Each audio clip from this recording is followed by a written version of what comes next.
जीवन में संघर्ष की सच्ची कहानी। प्राचीन समय की बात है।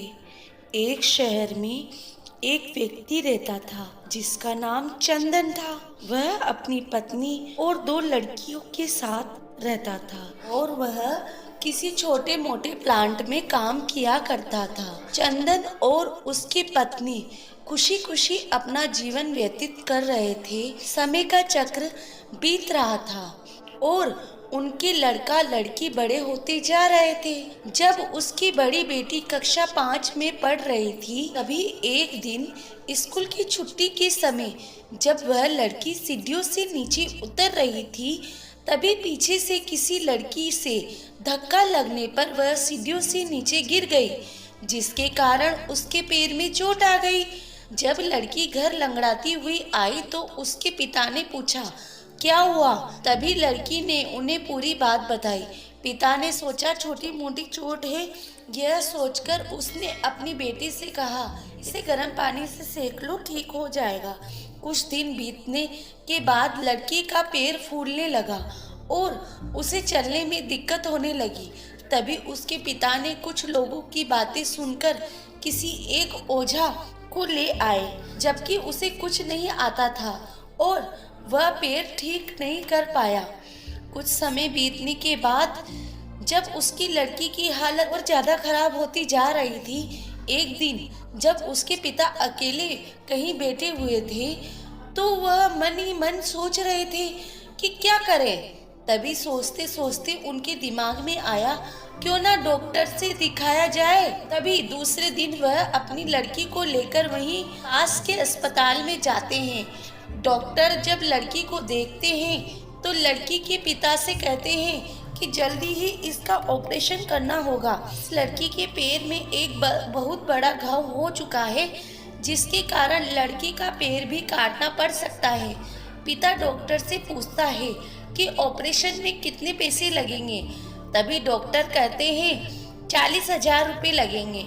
पिता घबरा जाता है, लेकिन पैसे की तलाश में इधर से उधर जाने लगता है। इधर उधर भाग दौड़ करने के बाद पैसे की व्यवस्था कर लेता है और लड़की का ऑपरेशन हो जाता है। ऑपरेशन के बाद लड़की अपने घर आ जाती है। तुरंत लड़की के पैर में कुछ सुधार न होने के कारण पिता चिंतित रहने लगते हैं। इसी तरह 4 साल बीत जाता है। तभी पैर में लाख लाख रुपए लगाने के बाद भी लड़की का पैर ठीक नहीं होता है, जिस कारण से पूरा परिवार दुखी रहने लगता है। कुछ समय बीतने के बाद लड़की का विवाह हो गया और लड़की के जीवन में खुशहाली आ गई। पिता सोचता है कि अब सब कुछ ठीक हो गया, संघर्षों का दौर खत्म हो गया, परंतु किस्मत को और कुछ ही मंजूर था। एक दिन जब वह बाजार जा रहा था, तभी पीछे से किसी ट्रक के द्वारा उसका एक्सीडेंट हो गया, जिसके कारण उसके सिर में गंभीर चोट आई। चंदन 1 महीने तक बिस्तर पर ही रहा।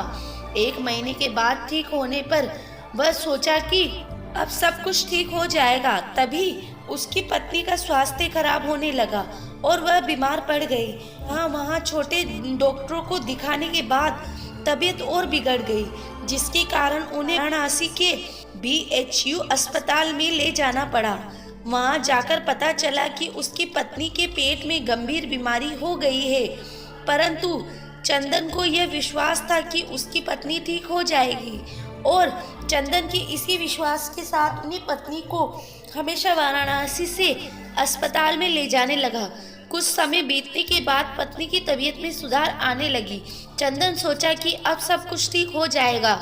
एक बार जब वह अपनी पत्नी को वाराणसी से अस्पताल ले गया, डॉक्टर ने सभी रिपोर्टें देखते हुए कहा, सब कुछ ठीक है। चंदन बहुत खुश हुआ और अपनी पत्नी के साथ अपने शहर वापस आ गया। अगली सुबह सब कुछ ठीक था। चंदन का बड़ा और छोटा बेटा दोनों स्कूल चले गए और चंदन अपने काम पर चला गया। बड़ा बेटा स्कूल में सोच रहा था कि चलकर माँ से कुछ बातें करेंगे।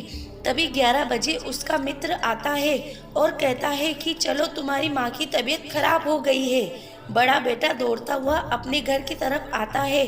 तब तक बहुत देर हो गई होती है। उसकी माँ की मृत्यु हो चुकी थी। बेटा माँ को देखते ही फूट फूट कर रोने लगता है और वह अपनी माँ का अंतिम संस्कार करता है। 1 साल तक पूरा परिवार दुखी ही रहता है और कुछ समय बीतने के बाद दुखी के बादल छट जाते हैं और चंदन अपने लड़का और लड़की के साथ सुख में जीवन बिताने लगता है। आज उसका परिवार खुशी खुशी जीवन जी रहा है। दोस्तों, जीवन में सुख और दुख दिन और रात की तरह होते हैं जो कभी स्थायी नहीं रहते। इसलिए दुख के समय कभी हिम्मत नहीं हारना चाहिए तथा सुख के समय कभी अहंकार नहीं करना चाहिए। इसीलिए कहा जाता है, जीवन का दूसरा नाम संघर्ष है। आप सभी को जीवन में संघर्ष की कहानी कैसी लगी, कृपया कमेंट करके बताएं और अपने दोस्तों के साथ शेयर करें। धन्यवाद।